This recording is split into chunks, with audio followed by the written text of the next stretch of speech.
Hello everyone and welcome back to a new video. In this video, I'm gonna show you guys how you can scan a QR code on PlayStation 5. So if you guys want to learn how to do it, just follow the steps that I'm gonna show you. As you can see guys, I'm right now on the PlayStation 5 and this is how the homepage looks like. So basically guys, right here in the homepage, you're gonna find all of your games. Here you're gonna find PlayStation Plus, PlayStation Store, and right here you're gonna find your game library. Here in the top you're gonna find games, and right next to it you're gonna find media. And if you go here to the top right, you're gonna find search. Here you're gonna find your settings, and lastly right here you're gonna find your account.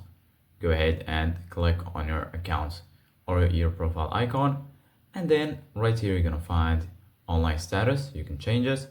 Here you're gonna find profile, trophies, switch user, and here you're gonna find the option to log out. So right now go ahead and click on switch user, and then once you do that you're gonna be right here. So once you're here, go ahead and click on add user, and then once you do that right here you're gonna find the option to get started. Here you're gonna find the option to sign in and quick play. Go ahead and click on get started, and then once you do that go ahead and click on agree, and then click on confirm. As you can see guys, right here you're gonna find this QR code that will make it easier to add a user on your PlayStation. So just go ahead and scan the QR code, and then you're gonna be able to sign in with your account.